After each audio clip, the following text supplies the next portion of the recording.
Namaskar. I Shambhavi welcome you all to your channel Galactic Echoes. So let's start exploring the wisdom of Vedic astrology. So today we'll be talking about the Capricorn Rising in your Navamsa chart.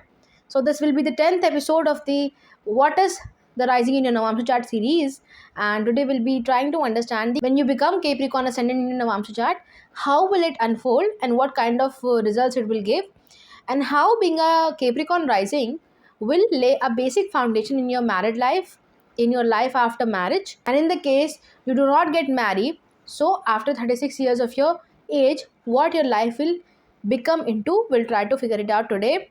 So let's start the video and let's dive in. So when you have Capricorn Rising in your Navamsa chart, your life after marriage or 36 years of your age will be more prone towards chasing that public dignity. You would want to establish something. You would want to especially establish yourself as a professional giant, or a stable profession, that I am in a stable profession and I am very much dignified in my professional life. I am very much dignified in my personal life, and I am, basically I have been respected in all the walks of my life. This will be the core theme with you and in your personality after you getting married. Now this is the rising of Capricorn. Capricorn is the rising in the Navamsa chart, and these people, they would want to get married upon becoming settled in their life. They will say that I don't have a definite future. I don't have a definite future currently, and I'm not earning well so that I could feed a family, I could raise a family, and I won't marry now. Maybe 5 years from now, or I want some time. I want to get settled and then I will get married, because because yes, Saturn is the Lagnesh in your Navamsa chart, and you will take your marriage as a responsibility. You will think that getting married is the most serious and the most, it is the huge responsibility which a person takes on his or her shoulders. So they should be mature enough, they should be settled enough to do so, to take up on that responsibility. So basically you are the people who take this marriage business very serious, and you are very much serious in your relationships. So you won't even think of extramarital affair. That is a very uh, good plus point for all the Capricorn risings. And you would want to really work for your family. You would be responsible husband or a wife. You would be a responsible father or a mother. Whatever role you are into after getting married, you will be responsibly fulfilling that role with your utmost dedication. That will be seen with this specific rising. Now the slow and steady wins the race will be the concept of your life after you getting married, or in your life as a whole, because Saturn is your Lagnesh. Now it will only remain the message or the theme unless or until your Saturn is not retrograde. Now, if it is retrograde and you have a Capricorn rising in your Navamsa chart, it will be the direct opposite thing to it. Retrograde planets, they really have a kind of potential energy in them, a strong potential energy in them, and slow and steady. If they move, they cannot. The first thing is they cannot move into any direction. They cannot move forward into any direction with this mindset. They will think, universe will be inclining their personality to think in the way that you have to achieve big and you have to achieve it fast. So retrogression is that sort of a thing. But yes, I will make a special video on retrogression on all the 5 planets when this channel will hit 1000 subscribers. So you should be subscribing to our channel for that thing. Retrogression is a very important concept, right? And your Saturn, if it is retrograde, then you have to take it retrograde in the Navamsa as well, and it is your Lagnesh. So slow and steady wins the race. That theme will be negated with this retrogression. Now if the Saturn is direct, then the slow and steady wins the race. The total movement will be your pace in the whole life, and you will achieve your goals and your desires with this pace only. Now this Capricorn rising, it gives you that ruthless kind of a nature, and you will be very much acting like a crocodile. You will be very much be stealth. You will be very much stable unless or until you get the exact movement in your life. And when you get that, you will spring at your prey. And now, no matter what or whoever is standing there, because crocodile is the animal, or any animal in a sort, in a natural way, they don't look who is the prime minister or who is the president of a country or who is the beggar. They spring onto them and they make them prey. They have to feed themselves. So that will be the kind of personality in you. You won't think what whoever is standing in front of me, if getting to that person makes my work, I will do that, no matter what it takes, no matter what it costs. That will also form the core personality after you getting married, or 36 years of your life, or especially after 28 to 29 years of your life, when you go through your first Saturn return. So with Capricorn rising, money, power and position, they are definite. You are going to achieve it. This Capricorn rising, it really, suggests this thing, and it highly indicates it, that these all three things are definite. But at what cost? That will be the thing which will be decided by the dignity of the Saturn and the influence of the malefic energies in your Navamsa chart. Now, if more malefic energies are having impact on your Navamsa chart, your chart will move towards into, it will make you into a more rude personality. You won't think what it is costing or not. You won't be able to judge it actually. You will want to achieve it at whatever cost it might be. You can also harm someone. That will be your mindset with this. Now, if more benefic energies, they impact your chart, they heavily impact your chart, then this ruthlessness will come down, and you will think that I have to achieve my goals, whatever cost it might be. But that cost, it is not related or is not directly related to you hurting someone.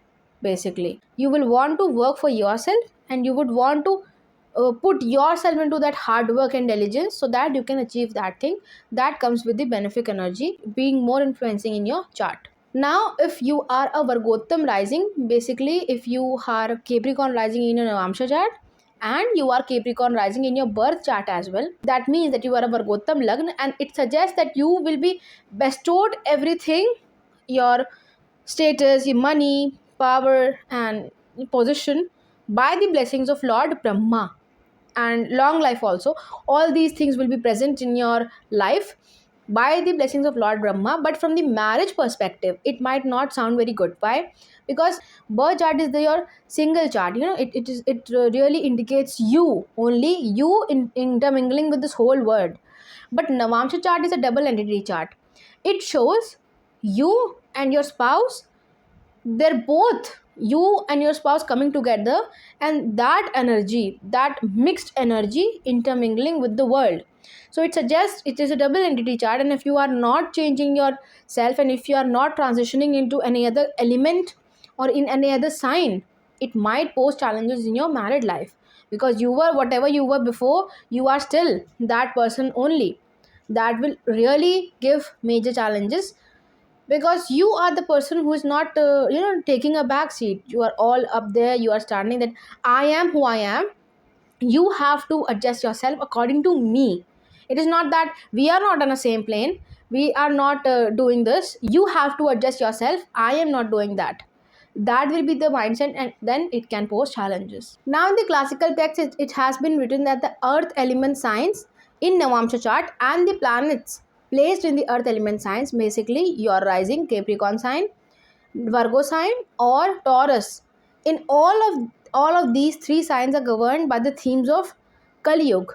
And the Kali Yuga themes are basically, you have four dharma, right? You have Vishwa dharma, which is the duty towards your mother earth, this globe, this planet earth. Rashtra dharma, which is the duty towards your nation. The Samaj dharma, which is the duty towards your society, your group, your relatives, your community. And Swadharma, which is duty towards yourself and your family. There are these four basic dharma, and these signs, these earth element signs, because they are very much materialistic in their nature, they empower you to only follow one dharma out of all these four dharmas, and that is only Swadharma. basically duty towards yourself and towards your family. So you will be very much inclined towards working for yourself. Nothing else will interest you, it will, nothing else will incite you. You are thinking that whatever profit I'm making, it is for my good, it is for my benefit and for my family. No one else should have that profit or should have that benefit. That will be the thinking in your mind. So you must have seen people uh, who do very well in their profession, be it anything, and they get, they settle abroad. That sort of a thing will be seen with this, that because I am earning such and such amount every year, every month, and I should have a quality life. It doesn't matter to me if I'm giving tax to my country or to another land. It is my security, it is my life, and I should be getting all the benefits if I'm able to extract that kind of a profit. So this is something which you will see with your Capricorn rising in Navamsha. Now Saturn is your Lagnesh in the Navamsha chart. It is your ascendant lord. So yes, it will pose challenges in your married life or in your life on a general way after marriage or after 36 years of your age. But if the Saturn's position is very good, you will be able to conquer it easily. But if it is not very good in your birth chart as well as in your Navamsha, both places has to be taken into consideration, then you might feel certain challenges upon conquering it. That is something which we'll see, because Saturn is not a benefic energy, it is a malefic energy. Now I should tell this to you, that your Navamsha's 4th, 7th and 10th house should either be empty or they should be only occupied by the benefic planets. Why? Because the 4th house, the 64th Navamsha, is mapped to the 4th house, but we shouldn't be getting into that calculation. The main thing is that the 4th, 7th and 10th house of the Navamsha chart are very much delicate. They can mold your personality into certain kind of a thing. Basically, planets placed in the 4th, 7th and 10th house of the Navamsha have maximum capacity of turning your personality, of altering your lagna, basically yourself. So they should be either empty or they should be occupied by the benefic energies, and sun is not considered as a malefic. So if your sun is placed in the 7th house, that too is better. If your any like Saturn is placed in your 7th house, so that will be, it will differ the results. But basically you should not be having any malefics present in these three houses. Now, if your Saturn is placed in 1st, 5th, or 9th house, or 4th, 7th, or 10th house, it will amplify the results. And what kind of results it will be? It will depend on the whole analysis of your Navamsha chart and your D1 chart. So, it can also amplify good results and it can also amplify bad results. That has to be really analyzed by looking onto both the charts. Now, all sorts of Capricornish qualities will be present in your they will be forming the base of your marriage setup. So basically you and your spouse will be very much hardworking. You can both work towards your establishing your status and your public dignity. You will want to really dress well and go into a social gathering or any social party, so that you can portray yourselves as the most power couple, that sort of a thing. Because why is it so? Because your first house is the 7th house of your spouse. Because the 7th house of your Navamsha, which is Cancer in your case, it is forming the first house of your spouse. So basically the Capricornish values are the values which you are also seeing as the basis of your married life, and your spouse is also seeing as the basis of your married life. Your your spouse, they want you to be like this. They want you to be hardworking, they want you to be mature. You will be mature, you will be hardworking, you will be more responsible than other risings in Navamsha. You will be more inclined towards responsibly doing tasks for whatever roles are being attached to you in your household. So that is the thing which you will see. Uh, and your husband or your wife, your spouse, basically might flex these things in your public sphere also. That can also be seen with this thing. So there are so many things attached to it. So your first house is really very important. Now, being a Capricorn rising, your family might get you getting, after you getting married, you might see people coming from different ethnicity or unconventional members joining your family. That will be the major theme in your life, that people from different backgrounds, different cultural backgrounds or religious backgrounds are joining your family. Your relationship with your younger sibling will be very much spiritual sort of a thing. You would want to talk to them in private or isolated settings, or you would want to go on short trips to abroad with them.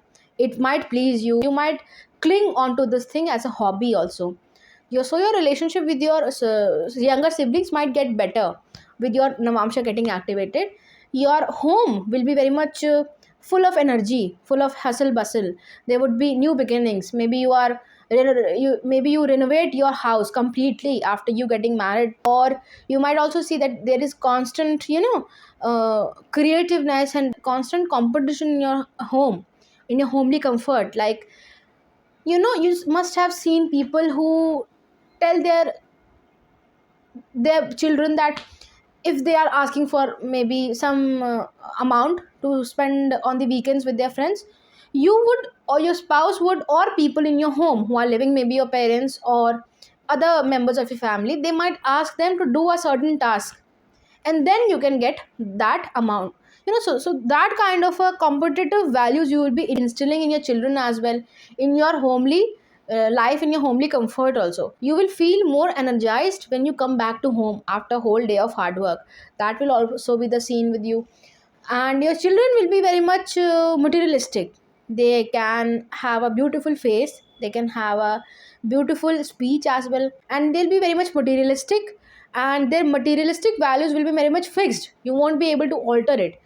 If they say that I think that this is the best brand, whatever reasons you give them that no it is not, they would say no, definitely it is, and I will achieve. Maybe they would want you to get them that specific brand, or so clothes from that specific brand, or whatever that thing is. So they will be very much materialistically attached to you. So they will think that I really get the things which I ask from my father or mother, basically you, and they really provide me with it. And they might also get onto creative grounds with you. You painting or going on a painting trip with your children on weekends, that can also be seen. So you might engage with them on a very feminine yet practical and creative realm. So this will be a very good bond with of you with your children. Your daily routines will be very much conversational. They'll be very much jovial sort of a thing. So maybe like you are sitting one day and then you are asking your spouse to let's drive to that spot and we'll have fun, and they'll agree on it. So this will be a kind of thing which you will see. Your challenges will be very much they'll be very much immature kind of a thing. You can also have minor issues which will be bothering you a lot, like there is a plumbing issue in your home and you will think about it your whole day. That will be the thing in your case, that oh my god, that tap is leaking, or I have to get a plumber. Your spouse will be very much caring, nurturing sort of a personality. They will think about their family first, and they'll treat you very emotionally. They'll be emotionally connected to you. Your spouse will be a motherly figure sort of a personality. They'll nourish you, they'll nurture you into a good personality.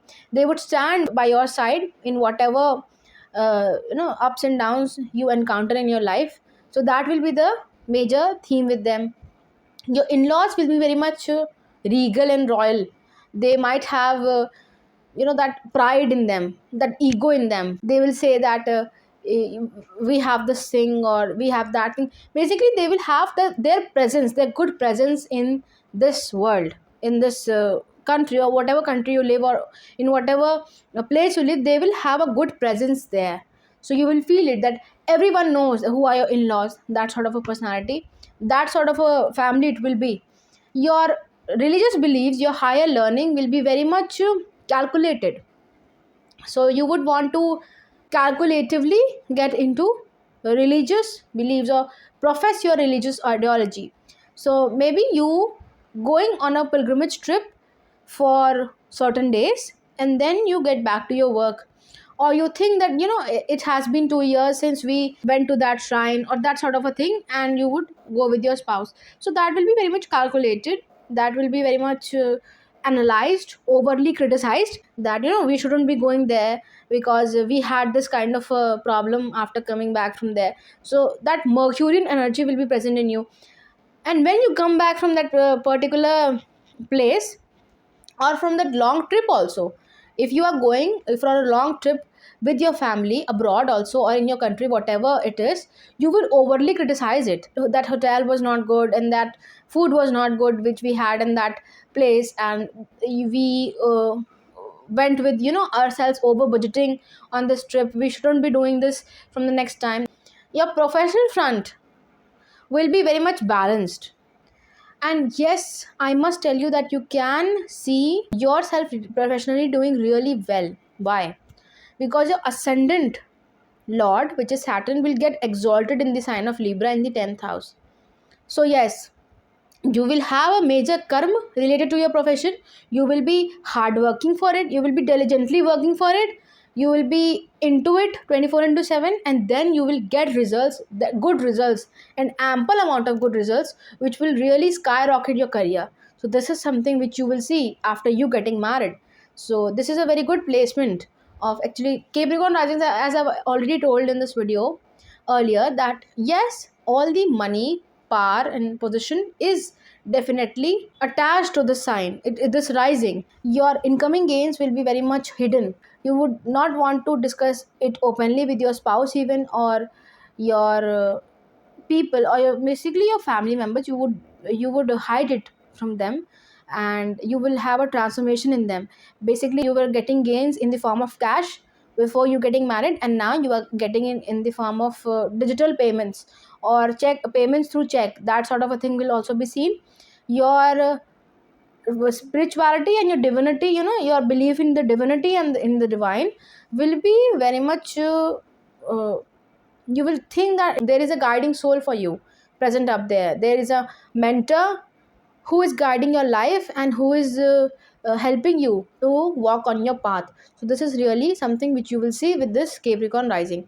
Now the most important thing which we should be looking is that you cannot be a fire rising in your birth chart and then you can transition into a Capricorn rising. Basically what it means is that if you are a Aries rising, a Leo rising, or a Sagittarius rising in your birth chart, so you cannot be a Capricorn rising in your D9 chart. So what it shows is that either you will be a earth element rising, a water element rising, or a air element rising, but you cannot be a fire element rising in your birth chart. So this transition is very important to judge, because let's say if you were air, you were more impractical, you were more imaginative, you would want to have that jovial nature, that sort of a immature personality in yourself. You would want you would work in the unconventional ways, you would want to work for the society, for the people, creating balance. And now you are more practical, that balance cannot be achieved, that impractical nature, it no longer exists in your personality, and you are more practical now. You are more into traditional ways, you are more towards the public dignity and establishing it. So that transitional, that element transition is very much important to study. Why? Because it forms the basic scenario of your married life. So basically you were water and now you transition into earth. So you were more emotional, you were more creative, you were more nurturing, nourishing, that sort of a personality, and now you are more practical, responsible and goal oriented sort of a personality. So that element transition is very important to check. Now the other thing which we have to look is that if you are a non-Vargottam Lagna, basically if you are a Capricorn rising in Navamsa chart but you are not a Capricorn rising in your birth chart, so what it shows is that wherever this Capricorn sign falls in your birth chart, that house becomes important. Why? Because it will be setting the basic circumstances which you will encounter after you getting married, or they will be the triggering point in your life which will activate your D9, basically you getting married. So let's say if you are Aquarius rising in your birth chart and you have transitioned into a Capricorn rising in your Navamsa chart, so your Capricorn sign falls in the 12th house, right? So the 12th house themes will be the themes which will be acting as a trigger activating in your D9. So you getting a job in a foreign land, or you traveling abroad, or you getting connected to someone either through your paternal grandmother or through your maternal grandfather. You also might encounter your spouse, your would be spouse, in a meditation center or in a spiritual retreat also. That sort of a thing can also be seen. But that will be the triggering point which will activate your D9, and that settings actually will really engulf your uh, life after marriage, or your post 36 years of your life. So spirituality, divinity, connecting with the divine, creativity, isolation, private settings, all these themes will be there in your life. They'll be majorly present. So this is very important to check where this Capricorn sign is falling, in which house in your birth chart. That house really becomes important. Now, if you want to know you being other risings can affect this thing and can affect your life, you should definitely check my D1 rising playlist, which I have attached the link in the description below, and you will get great insights into your particular rising and what Capricorn sign falling in a particular house really means. So this is something which you should watch. So this was my understanding of you being a Capricorn rising in your Navamsa chart. If you really enjoyed the analysis of this video, do not forget to like it and share it with your friends and family. And if you regularly want to see such amazing content on astrology, do not forget to subscribe to this channel. Thank you.